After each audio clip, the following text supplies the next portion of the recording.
Okay, let's dive into this. We've all been there, right? Your car, the one you rely on every single day, just starts acting weird and you're left completely stumped. Well, today we're going to solve one of those really frustrating car mysteries. So, what does acting weird actually feel like? Well, maybe it's struggling to start in the morning. Or when you step on the gas, it just feels weak, like it's got no power. It might even stall out on you at a stoplight. Look, these aren't just little annoyances. They're clues. They're your car trying to tell you that something is wrong deep inside its fuel system. And the potential culprit behind all these headaches? It might just be a surprisingly small, often overlooked little component. So let's meet our main suspect, the fuel rail pressure sensor, or as we'll call it, the FRPS. So, what exactly is this thing? Well, you can think of the FRPs as a little watchdog. It sits right there on your engine's fuel rail, and its one and only job is to constantly measure the fuel pressure being fed to the injectors. Then it reports that super important info back to your car's brain. You know, a great way to picture it is like this. The FRPS is kind of like a nerve ending, and the engine control unit, the ECU, is the brain. This little nerve ending is constantly sending signals to the brain saying, hey, pressure's good, or maybe, whoa, we need more fuel over here. And it's that constant conversation that's absolutely critical for your engine to run the way it should. So why do we even have this sensor? Well, before the FRPS came along, fuel pumps were kind of dumb. They just ran at full blast 100% of the time. And as you can imagine, that wore them out really fast. The FRPS was a game changer because it allowed the fuel pump to work smarter, not harder. It adjusts its speed based on what the engine actually needs, which makes the pump last a whole lot longer. Okay, so if this clever little sensor starts to fail, how do we know? What are the clues we should be looking for? Let's get into the evidence, the warning signs, and the secret codes your car logs when something's not right. The first clue is pretty much impossible to miss. It's that dreaded, glowing icon on your dashboard. Yep, the check engine light.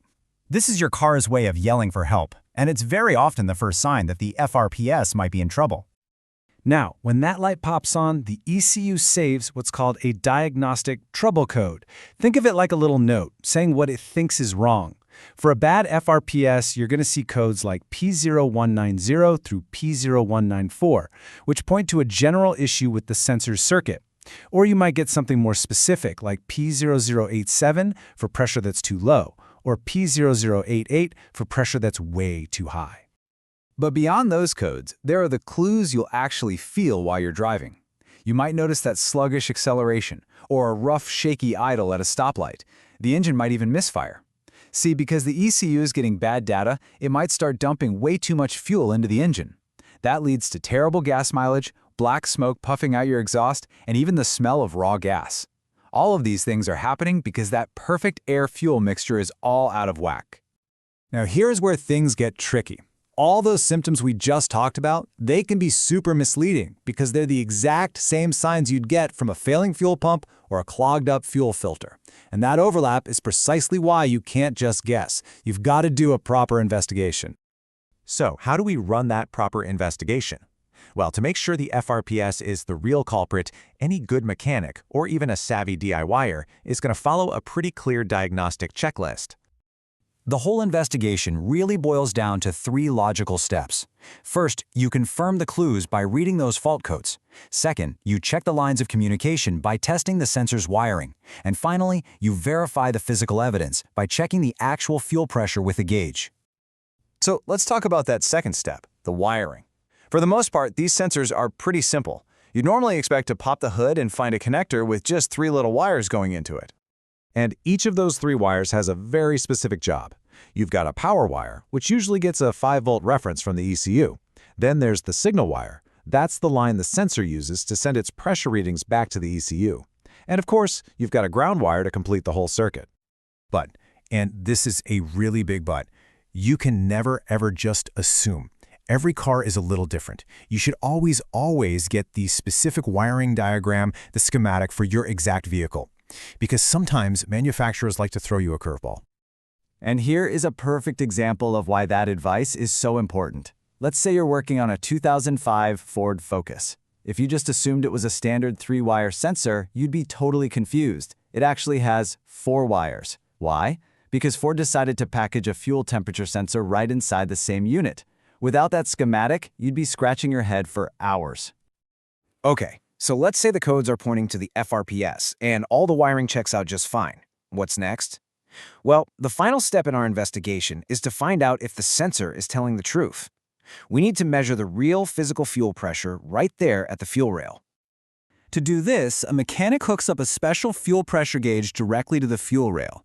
Then they compare the reading on that gauge to what the manufacturer says it should be. So, for instance, if your car is supposed to have 50 psi of pressure, but the gauge is only reading 30, well, you know you found a serious problem. But remember, even a low-pressure reading doesn't automatically mean the sensor is bad. It could still mean you've got a weak fuel pump that can't build pressure or a clogged filter that's blocking the flow. That's why following those steps, codes, then wiring, then pressure, is so important. It helps you rule things out one by one. So after our whole investigation, we can finally reach a verdict. Let's just wrap up and talk about why this one tiny, relatively cheap part can have such a huge, massive impact on how your car runs. When you boil it all down, it's really this simple. A failing FRPS is a liar. It's feeding bad information to the car's brain. The ECU, trusting that bad info, starts making all the wrong decisions, and that completely throws off the delicate balance of air and fuel your engine needs to run powerfully and efficiently. And look, this isn't just about a rough ride or bad fuel economy. The real risk of ignoring a bad FRPS is the chance for some very expensive secondary damage. If your engine runs too rich for too long, you can easily clog your catalytic converter, and all that inconsistent pressure can strain and even damage your fuel injectors. What starts as a small sensor problem can quickly spiral into some major repair bills. It really makes you think about all the incredibly complex systems that have to work together perfectly every single time you turn the key. And it leaves us with a pretty interesting question to ponder. In that intricate web that is a modern car, what other tiny little sensor is just a big problem waiting in disguise?